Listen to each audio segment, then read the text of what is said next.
সেই ওসি ধরিয়েছে ডাইন হাত, ও দারোগা ধরিয়েছে বাম হাত। হুজুর কি ওয়াজ করলেন? কি ওয়াজ হইল? তো বিএনপি আর জামাতের লোকের আমার ওয়াজে দাওয়াত করে নিয়ে গেছে। আমার সাধারণত ওয়াজ 10টা থেকে 12টা পর্যন্ত হয়, আর ওয়াজ আমি কোনো সময় নরমাজ করতে পারি না। এটা আমার দোষ হোক আর গুণ হোক, যা বলেন বলেন, আমি নরমাজ করতে পারি না, আমার দ্বারা হয় না। এখন ওয়াজ 12টা পর্যন্ত চলিস, হঠাৎ করে একটা চিঠি আসলে এরকম যে হুজুর লাইন খারাপ। কি খারাপ? কয় মঞ্চের নেতারা সব চলে গেছে, পুলিশ মঞ্চ দখল করে নিয়েছে। আমি ডাইনে তাকাই দেখি ওসি সাহেব, বামে তাকাই দেখি দারোগা সাহেব। এখন দুইজন বসে গেছে, পিছনে তাকাই দেখি পুলিশ।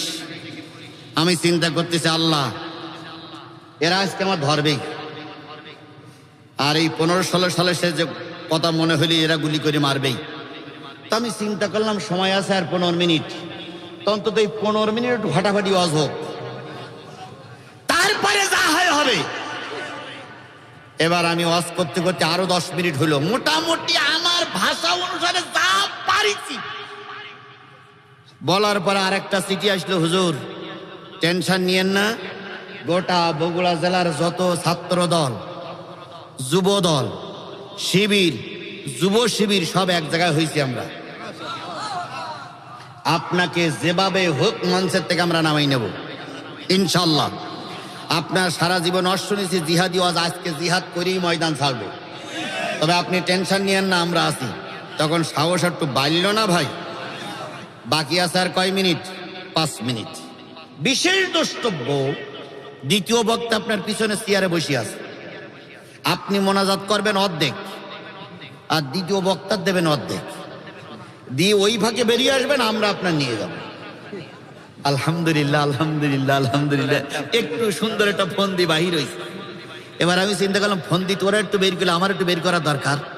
মোনাজাতের আগে আমি ওসি সাহেবের হাত ধরে বলতেছি, ভাই ভালো আছেন? ওসি বলতে, ভালো। ভাই আপনার বাড়ি কোন থানায়? ভাই নাটোর। ভাই আপনার মা বাপ বেঁচে আছে? মা আছে, বাবা নাই। আল্লাহ! সম্মানিত ওসি সাহেব, এই থানার ভারপ্রাপ্ত কর্মকর্তা আজকে তার বাহিনী নিয়ে 50,000 মানুষের ওয়াজ শোনার জন্য পরিবেশ তৈরি করে দিয়েছে। আল্লাহ, কোন মায়ের পেটে এই সন্তান জন্ম নিয়েছিল রে আল্লাহ, এর চাইতে ভালো মানুষ আর সমাজে কেউ আছে বলে মনে হয় না রে মালিক। দয়া করে ওসির আব্বা নাই, আল্লাহ ওসির আব্বারে তুমি জান্নাতুল ফেরদাউস দিয়ে দাও। আলহামদুলিল্লাহ। উদু ইলা সাবিলি রব্বিকা বিল হিকমাত। ওসি বলতেছে আমিন। আমিন। মন একটু নরম হওয়ার কথা না ভাই? ঠিক ঠিক। হাত ছেড়ে দিলাম, বাম হাতে ধরেছি দারোগার। ভাই ওনার নাম প্লেটে লেখা আছে রাকিব। বলতেছি, রাকিবুল ভাই কেমন আছেন? আছি আলহামদুলিল্লাহ। ভাই বাড়ি কোথায়? বাড়ি রংপুরের বীরগঞ্জ। ভাইজান আপনার মা বাপ? হুজুর আমার মাও নাই, বাপও নাই। আল্লাহ, এই 50,000 মানুষের ভিতরে এতিম যদি দেখতে চাই কেউ, সে যেন দারোগা রাকিবের দিকে তাকায়। যার মাও নাই, বাপও নাই, সে হইল 1 নম্বর এতিম। ওরে ভাই আমার এতিম ভাই, আল্লাহ তোর মা বাপের জান্নাত নসিব করে দি। আল্লাহ জান্নাতের উপরে যদি স্পেশাল কোন জায়গা থাকে, আমার রাকিব ভাইয়ের মা বাপের দিয়ে দিও।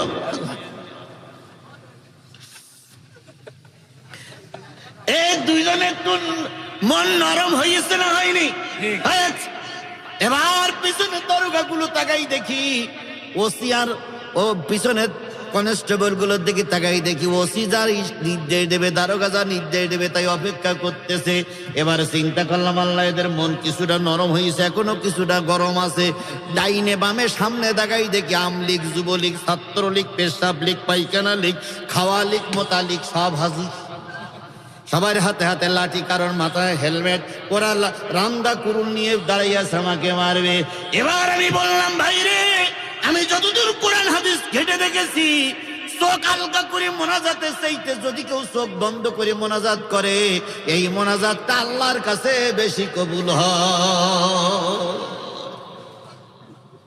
ভাই চোখ হালকা করে মোনাজাত করলে মোনাজাতের ভিতরে ফাটল মোটল থাকে, কিন্তু চোখ বন্ধ করে মোনাজাত করলে কোনো ফাটল থাকে না। ভাই যার যা বাপ মা মরে গেছে সে যেন চোখ বন্ধ করে, বিপদ আপদ থেকে যার উদ্ধার হতে যায় সে যেন চোখ বন্ধ করে।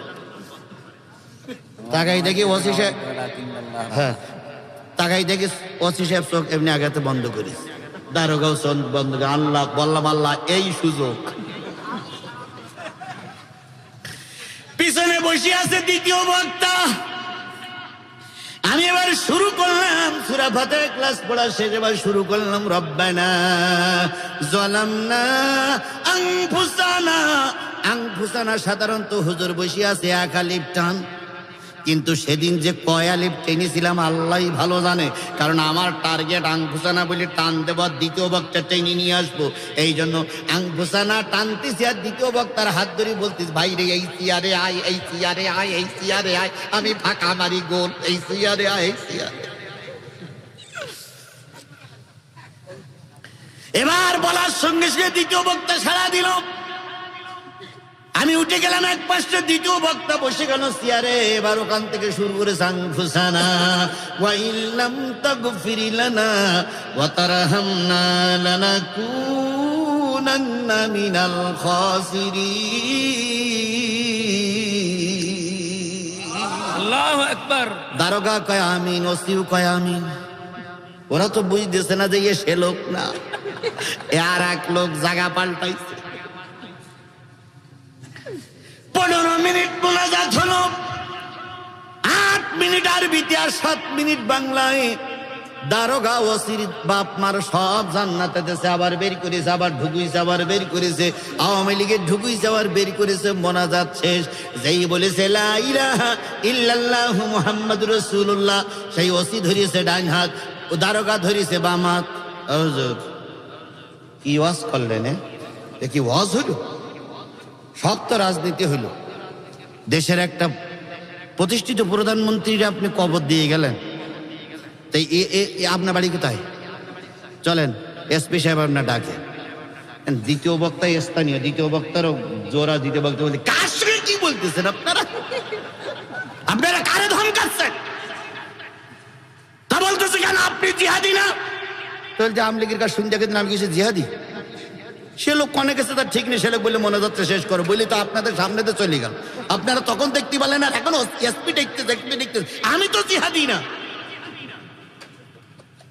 তো ওসি সাহেব ওই আওয়ামী লীগের লোকদের বলতেছে এ লোক সে লোক না। তা পুলিশিরা এই আওয়ামী লীগের লোক বলতে না স্যার, ও মোনাজাত অর্ধেক এই হুজুরিকা দ্বিতীয় সে তো পাশ কাটাই চলে গেল স্যার আপনাদের পার্টি। আপনারা তো এখন বসছিলেন স্যার। এসপি সাহেব বলতে মানুষ এইভাবে যাই, এই ওসি বলতে মানুষ এইভাবে যাইতে পারে? বলতে গেল তো স্যার।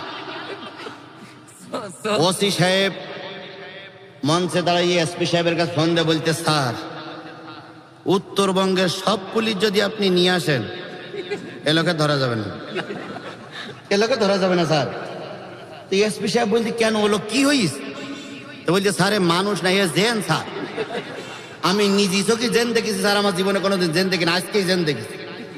তো বলছি কিরাম জেন দেখলেন আপনি? বলছে স্যার আমরা সবাই বাঁচা, পিস্তল টেবিলের পরে হাত করা লাগাবো, চোখ হালকা করে দেখি আর এক লোক মোনাজাত করতে, সে লোক চলে গেছে স্যার। তাহলে কি মানুষ স্যার? এ তো নিশ্চয়ই জেন স্যার। ও ভাই আজকের এই কথাটা শুনে আপনারা কিছুটা হাসলেন, আনন্দ করলেন, কিন্তু একবার হিসেব করে দেখুন তো ওই দিনটা আমার জন্য কত কষ্টের ছিল। আল্লাহ রক্ষা করে। ওই দিনটা আমার জন্য কত রিস্কের ছিল। যদি ওরা আমাকে ওই দিন ধরতে পারত তাহলে এতদিন হাল মাটি সবাই আলাদা হয়ে যেত। কথা বলেন ঠিক না বেটি? সেদিনও ময়দানে ছিলাম, ময়দান থেকে পালিয়ে যায়নি। আর আজকে মঞ্চে সব জামাত ইসলামের লোক, বিএনপির লোক আজকে বাতিলদের কাছে মাথা নত করার প্রশ্নই ওঠে না, প্রশ্নই ওঠে না, প্রশ্নই ওঠে না।